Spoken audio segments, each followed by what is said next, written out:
ఇప్పుడు నీకు 10 ఏళ్ళు వచ్చాయి కాబట్టి మనం కొన్ని స్మాల్ రూల్స్ ఫాలో అవ్వాలి. ఎలాంటి రూల్స్ అమ్మా?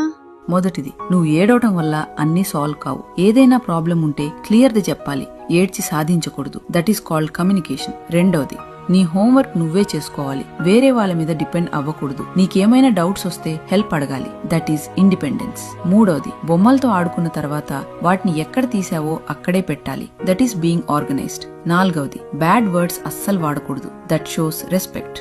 ఐదవది, నువ్వు తప్పు చేసినప్పుడు మనస్ఫూర్తిగా క్షమాపణ చెప్పాలి. That is responsibility. ఆరవది, తెలిసిన వాళ్ళని చూసినప్పుడు మంచిగా పలకరించాలి. That is good manners. ఏడవది, ఇంటి పనుల్లో అమ్మా నాన్నలకు ఇష్టంగా హెల్ప్ చేయాలి. That is sharing. ఎనిమిదవది, నీకు ఏదైనా అర్థం కాకపోయినా లేదా డౌట్ వచ్చినా మౌనంగా ఉండకుండా వెంటనే అడిగి తెలుసుకోవాలి. That is honesty. తొమ్మిదవది, కారణం లేకుండా కోప్పడ్డం, చిరాకు పడ్డం చెయ్యకూడదు. నీ ఎమోషన్స్ ని కంట్రోల్లో ఉంచుకోవాలి. పదవది, ప్రతిరోజు కొత్తగా ఏదైనా నేర్చుకోవడానికి ప్రయత్నించాలి. That is growth. సరే అమ్మా, నాకు అర్థమైంది. Very good. ఇవాళ ఈ రూల్స్ స్ట్రిక్ట్ గా అనిపించొచ్చు, కానీ రేపు మీ పిల్లల భవిష్యత్తుకు ఇవి చాలా అవసరం. బాల్యంలో నేర్పే క్రమశిక్షణే జీవితంలో బలంగా మారుతుంది. ఈ చిన్న పాఠాలు గొప్ప జీవితాలను తీర్చిదిద్దగలవు. ఈ మెసేజ్ ని పిల్లలను పెంచుతున్న తల్లిదండ్రులకు షేర్ చేయండి. నెక్స్ట్ ఏ టాపిక్ మీద వీడియో కావాలో కామెంట్ చేయండి.